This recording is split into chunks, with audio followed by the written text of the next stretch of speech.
In the abyss, nearly 9 out of 10 creatures make their own light. Yet one fish takes it further, illuminating its own throat in a world where swallow means both bird and survival strategy. Scientists thought its glow came from hidden bacteria. They were wrong. The real secret rewrites what fish skin can do. And the stakes begin where sunlight ends. What drives a predator to become its own lantern? Below the reach of sunlight, the ocean becomes a world of perpetual night. At just a few hundred meters down, blue fades to black, and even the sharpest eyes find nothing but darkness. In this twilight zone, the faintest glimmer of sunlight barely survives. Only blue-green wavelengths, around 480 nanometers, manage to slip deepest through the water, but even these vanish by 1,000 meters. Here, photosynthesis is impossible, and vision depends on something else entirely. Yet this darkness is far from empty. The deep midwater is alive with creatures that have learned to make their own light. Bioluminescence isn't rare here, it's nearly universal. By some estimates, almost 9 out of 10 animals drifting or hunting in these depths can glow. Jellies, squids, shrimp, and fish all carry chemical lanterns inside their bodies, each with its own purpose. Some flash to startle, others shimmer to attract mates, and many use light as camouflage against the endless black below. The need for light in such a world is not a luxury. It's a matter of survival. In the absence of sun or moon, bioluminescence becomes a tool for both predator and prey. A sudden spark can mean the difference between being seen and vanishing into the shadows. For some, a living glow is the only way to find food, signal a partner, or hide from what's hunting below. But this is not a world where one solution fits all. The deep sea is a place of relentless trial and error. Here, evolution has filled the darkness with countless ways to shine. Some animals host glowing bacteria and special organs. Others, like many deep-sea fishes, build their own light-producing cells directly into their skin. In this silent, cold expanse, light is currency. And every flash, every faint glow, is paid for in energy and risk. This is the stage where the swallowers live, where light isn't just a beacon, but a shield, a lure, and sometimes a weapon. In these depths, to eat is to gamble, and to be seen is to be hunted. The rules are written in darkness, and the only way to survive is to bring your own light. Some deep-sea predators take the concept of opportunism to an extreme. The black swallower, Chiasmodon niger, is a fish that rarely grows longer than 25 centimeters, yet it can consume prey larger than its own body. Its stomach stretches to more than double its original size, transforming the fish into a living balloon with a mouth wide enough to engulf a meal most would consider impossible. In these depths, where food is unpredictable and scarce, such a strategy can mean the difference between starvation and survival. But this gamble comes with risks. A meal too large or too long undigested can rupture the stomach or even cause the fish to float helplessly upward, making it an easy target for other hunters. The linebelly swallower, Pseudoscopelus sagamianus, belongs to the same family but adds another layer of intrigue. First described from specimens caught in the Sagami Sea off Japan, this species earned the nickname false lanternfish. Early researchers noted the rows of luminous organs, photophores, along its underside and throat, so reminiscent of lanternfishes that some mistook it for one. These lines of photophores trace the belly like engineered wiring, forming patterns that stand out even among the ocean's glowing denizens.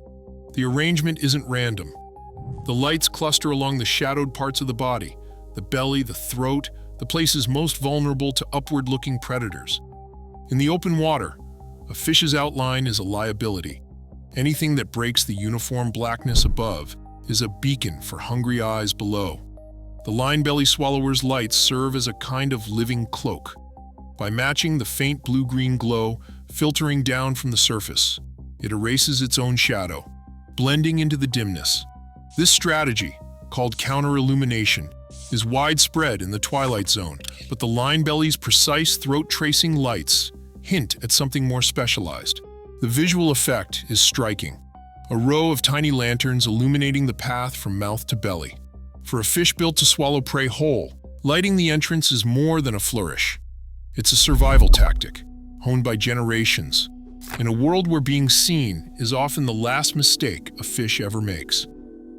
A research trawler rides the slow swells above the Sagami Sea, its heavy net unspooling into the darkness below. At these depths, every haul is a gamble. The trawl drags for 30 minutes, slicing through water, more than 800 meters deep. The mesh fills with fragments of the midwater world, jellies, shrimp, and the occasional fish. Most creatures, pulled from this pressure-crushed realm, arrive at the surface battered or lifeless. Less than 2 out of every 1,000 survive the journey intact. Dr. Hiroshi Oda stands on the deck, sorting through the catch before the haul's secrets slip away. For deep-sea biologists, speed is everything. The moment the net's cod end is open, time starts ticking. Delicate specimens must be transferred to buffered formalin to halt decay, preserving tissues before autolysis erases the fine details. The linebelly swallower, with its faintly marked rows along the underside, is among the rarest finds. Sometimes, only a handful are recovered in a season. Each specimen is logged, measured, and fixed with care. The process is meticulous. Tissue samples destined for microscopic analysis are dissected soon after fixation, then stored in ethanol for transport. The entire chain, from ocean floor to lab bench, depends on these first frantic hours. Any lapse means his lost data, or worse, a missed opportunity to see what makes this fish glow. On land, the preserved specimens are cataloged and assigned museum numbers, joining collections at institutions like the Kanagawa Prefectural Museum. The work on deck is invisible in the final scientific report, but without these rushed, careful steps, the discovery of a fish that lights its own throat would never leave the ocean. Each haul is a reminder that the deep sea does not surrender its mysteries easily. For Dr. Oda and his colleagues, every intact fish is a small victory against the odds. Under the microscope, the mystery of the linebelly swallower's glow comes into focus. Dr. Yoshiharu Shimizu's thin sections, sliced at just 5 microns, thinner than a human hair, reveal a structure unlike any seen before in ray-finned fishes. Each photophore is not a simple patch of glowing tissue, nor a chamber for bacteria, but a layered organ built directly into the skin's outermost tier, the epidermis. 3 distinct layers stand out. At the base lies a dense cluster of large, refractile cells, packed with the machinery needed to make light. Above this, a band of more transparent cells forms a kind of living lens, guiding and shaping the glow as it travels outward. At the surface, mucus cells crowd together, their secretions forming a slick that may protect the photophore or subtly alter the quality of the light as it escapes. No sign of bacteria, ducts, or symbiotic chambers appears, only the fish's own tissue, engineered for luminescence. This architecture sets the linebelly swallower apart from other deep-sea fishes. In lanternfishes and hatchetfishes, light organs are buried deeper, in the dermis, often paired with reflectors and pigment shields. In flashlight fish and anglerfish, the glow comes from colonies of symbiotic bacteria housed in special organs, with elaborate shutters and ducts to control the beam. Here, the linebelly's lantern is intrinsic. Its chemistry and control are encoded in the fish's own genome, not borrowed from microbes. Implications ripple outward. This is the first confirmed case of intrinsic bioluminescence built primarily into the epidermis of any ray-finned fish. It means that evolution has found yet another way to wire light into living flesh, adding a new chapter to the story of how vertebrates adapt to darkness. The presence of mucus cells hints at even deeper complexity. Perhaps the mucus shapes the glow, or helps the fish fine-tune its camouflage. Each detail, from the tri-layered structure to the absence of bacteria, redefines the possibilities for how animals can build and control their own light. Right now, more than 90% of the ocean's depths remain unexplored, and every new discovery rewrites what life can do under pressure. As genetic tools advance, the secrets glowing just beneath the surface aren't fading. They're multiplying, waiting for anyone curious enough to look. Drop your thoughts below.